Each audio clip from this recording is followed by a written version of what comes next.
Luke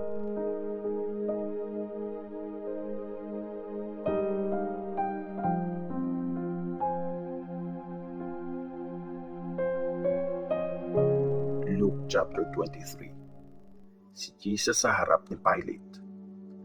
Tumayo ang council at dinala nila si Jesus kay Pilate. Inakusahan nila si Jesus. Nahuli namin ang taong ito na ginugulo ang mga kababayan namin at sinasabi niyang huwag sila magbayad ng tax sa emperor. Siya daw ang Christ, isang hari. Tinanong ni Pilate si Jesus, "Ikaw ba ang hari ng mga Jews?" Sumagot si Jesus, "Ikaw ang nagsabi niyan." Tapos, sinabi ni Pilate sa mga chief priests at sa mga tao, "Tingin ko, inosente ang taong to." Pero nag-insist sila. Nagsisimula ng magkagulo ang mga taga-Judea dahil sa mga teachings niya. Nagsimula siya sa Galilee hanggang makarating dito sa lugar natin. Si Jesus sa harap ni Herod. Nang marinig ito ni Pilate, nagtanong siya, "Taga-Galilee ba ang taong ito?" Nang malaman niyang under ni Herod ang pinanggalingan ni Jesus, pinadala niya si Jesus kay Herod na nasa Jerusalem noong time na yon. Natuwa si Herod nung nakita niya si Jesus. Matagal na kasi niyang gustong makita ito dahil sa mga nababalitaan niya. Gusto niyang makitang gumawa ng miracle si Jesus. Maraming tanong si Herod sa kanya pero wala siyang sinagot ni isa. Nakatayo doon ang mga chief priests at mga teachers ng law at mas lalo nilang diniin si Jesus. Nilait at pinagtripan siya ni na Herod at ng mga sundalo niya. Sinuotan nila si Jesus na maggarang robe tapos binalik siya kay Pilate. Noong araw na yon, naging magkaibigan sina Herod at Pilate na dating magkaaway. Hinatulang mamatay si Jesus. Pinatawag ni Pilate ang mga chief priests, mga leaders at ang mga tao. Sinabi niya sa kanila, "Dinala niyo sa akin ang taong ito at sinabi niyong nililito niya ang taong bayan. Tinanong ko siya sa harap niyo at napatunayan kong hindi totoo ang binibintang niyo sa kanya. Wala siyang kasalanan." Ganon din ang sinabi ni Herod, kaya pinabalik niya sa atin ang taong ito. Walang ginawa ang taong ito para hatulang mamatay. Ipapahagupit ko siya, tapos pwede na siyang makalaya. Tuwing piyesta ng Passover, nagpapalaya si Pilate ng isang preso. Depende kung sinong gusto ng mga tao. Pero sabay-sabay sumigaw ang mga tao, "Patayin siya! Ibigay sa amin si Barabas." Kinulong si Barabas dahil kasali siya sa riot sa city dahil sa kasong murder. Gustong palayain ni Pilate si Jesus kaya nakiusap ulit siya sa mga tao.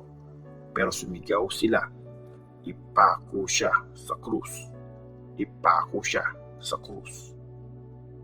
Nagsalita ulit si Pilate sa ikatlong pagkakataon. Bakit? Ano bang ginawa niyang masama?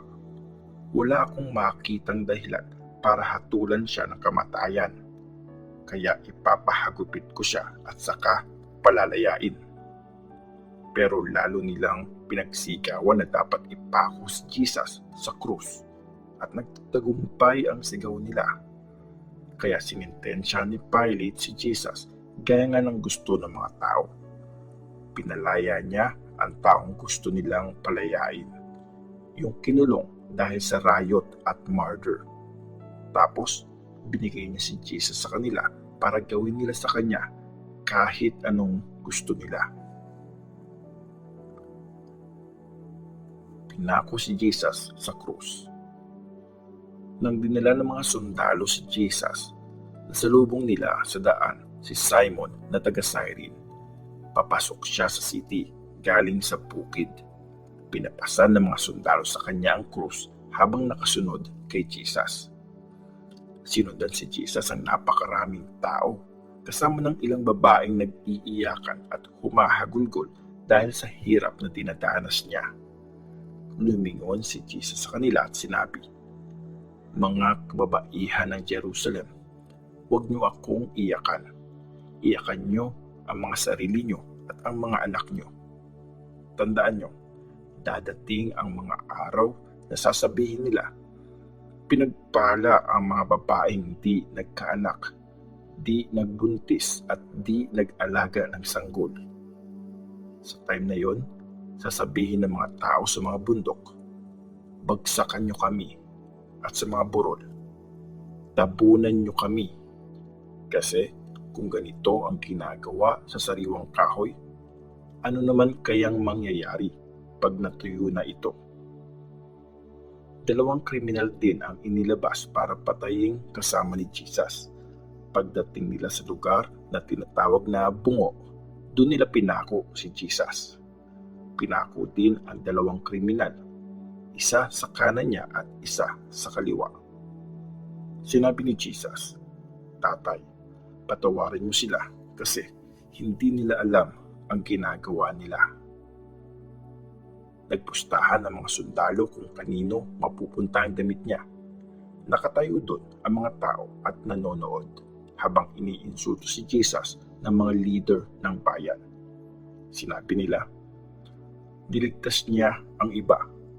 Iligtas niya ngayon ang sarili niya kung siya nga ang Christ na pinili ng Diyos. Pinagtawanan din ng mga sundalo si Jesus. Nalapitan siya at inalok ng mumurahing alak. Sinabi nila, kung ikaw nga ang hari ng mga Diyos, iligtas mo ang sarili mo. Merong nakasulat sa itaas niya, sa Greek, Latin at Hebrew. Ito ang hari ng mga Diyos. Ininsulto rin siya ng isang kriminal na nakapako. Di ba? Ikaw ang Christ. Iligtas mo ang sarili mo, pati na kami. Pero sinaway siya ng kasama niya. Hindi ka ba natatakot sa Diyos? Pinarusahan ka din tulad niya. Tama lang na parusahan tayo dahil sa mga ginawa natin, pero walang ginawang masama ang taong ito. Sinabi pa niya, Jesus, huwag mo akong kalimutan pag naghahari ka na. Sumagot si Jesus, sinasabi ko sa iyo, isasama kita ngayong araw na to sa paraiso. Ang pagkamatay ni Jesus. Bandang 12 ng tanghali, dumilim ang buong lupain hanggang 3 p.m. Nawala ang liwanag ng araw at napunit sa gitna ang kurtina ng temple. Sumigaw ng malakas si Jesus, Tatay, pinagkakatiwala ko sa inyo ang espiritu ko. Pagkasabi niya nito, namatay siya.